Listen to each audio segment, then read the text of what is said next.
Grace and peace be upon all of you, dear family. Welcome to Hosting the Ark, day 48. Today we continue our teaching, 3 months, a season of transformation. The Bible tells us in 2 Samuel 6:11 that the Ark of the Lord remained in the house of Obed-Edom for 3 months, and the Lord blessed him and his entire household.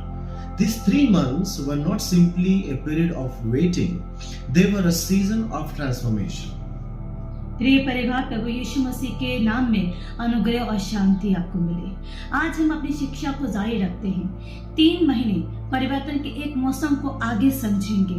दूसरा शमूएल 6:11 बताता है कि यहोवा का संदूक Obed Edom के घर में 3 महीने तक रहा और परमेश्वर ने उसके और उसके पूरे परिवार को आशीष दी।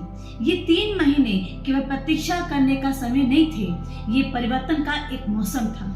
Many people want an encounter with God's presence. They want a miracle, they want a breakthrough, or a powerful experience. But Obed-Edom teaches us something deeper. God's presence is not only for an encounter, it is for transformation.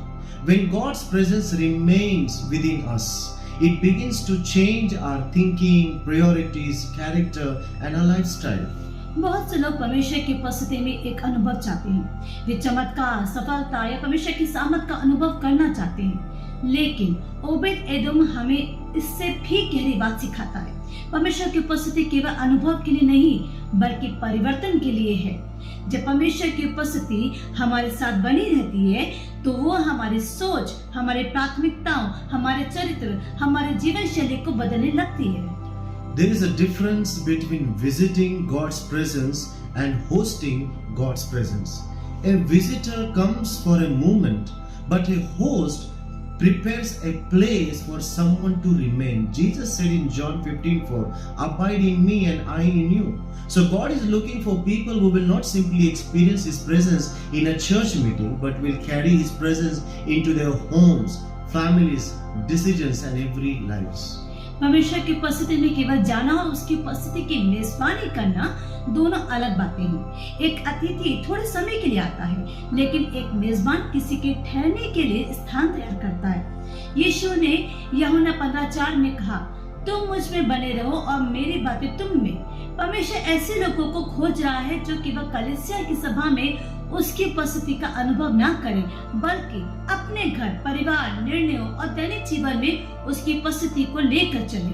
The 3 months also teaches us about consistency. Sometimes God takes us through a hidden season before He brings us into a visible season.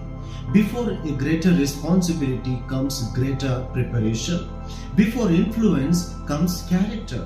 Before public testimony comes private transformation. So don't become discouraged when you do not immediately see results. Keep praying, keep obeying, keep worshiping, keep walking in the Word, keep trusting God. ये 3 महीने हमें निरंतरता के बारे में सिखाते हैं। कभी कभी परमेश्वर हमें दिखाई देने वाले मौसम में लाने से पहले एक छिपे हुए मौसम से लेकर जाता है। बड़ी जिम्मेदारी से पहले बड़ी तैयारी की ओर ले चलता है। प्रभाव से पहले चरित्र होता है। सार्वजनिक गवाही से पहले निजी परिवर्तन होता है। इसलिए जब आपको तुरंत परिणाम दिखाई ना दे, तो निराश मत होइए। प्रार्थना करते रहिए, आज्ञाकारिता में चलते रहिए, आराधना करते रहिए, परमेश्वर के वचन में बने रहिए और उस पर भरोसा करते रहिए। 2 Corinthians chapter 3 verse 18 says that we are being transformed into the image of the Lord from glory to glory. Notice the word transform. The presence we host should eventually transform the person who hosts it. If God's presence is in our home, but there is no love, forgiveness, humility, holiness or obedience, then we have missed the purpose of His presence. God doesn't only want us to carry something sacred, He wants His presence to make us holy people.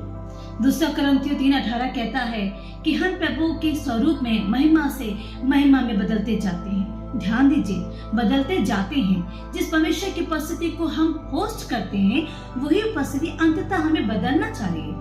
यदि हमारे घर में परमेश्वर की उपस्थिति है, लेकिन प्रेम, क्षमा, नम्रता, पवित्रता और आज्ञाकारिता नहीं है, तो हमने उसकी उपस्थिति के उद्देश्य को नहीं समझा।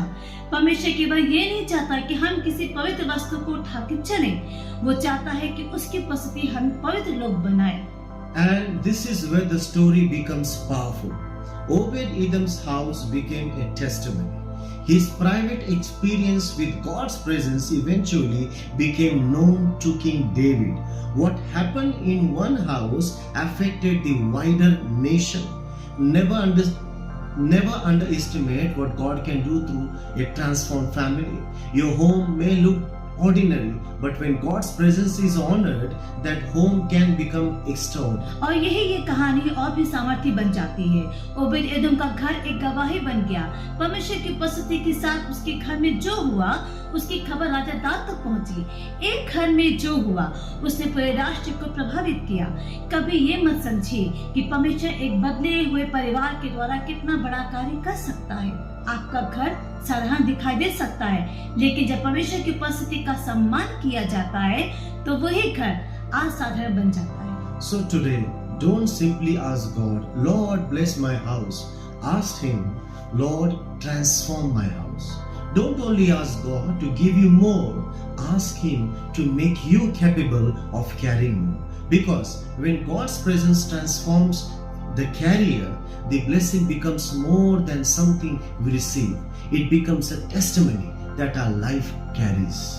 इसलिए आज केवल ये मत कहिए प्रभु मेरे घर को आशीष दे, बल्कि ये भी कहिए प्रभु मेरे घर को बदल दे।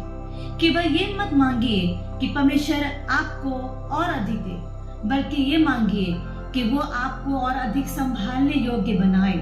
क्योंकि जब परमेश्वर की उपस्थिति उस व्यक्ति को बदल देती है जो उसे धारण करता है, तब आशीष केवल प्राप्त करने की वस्तु नहीं रहती, वो हमारे जीवन की एक गवाही बन जाती है। Dear family, let us remain in His presence. Grace and peace be upon all of you. तो आइए परिवार उसकी उपस्थिति में बने रहें और परमेश्वर का अनुग्रह और शांति आप पे हमेशा बनी रहे। Amen.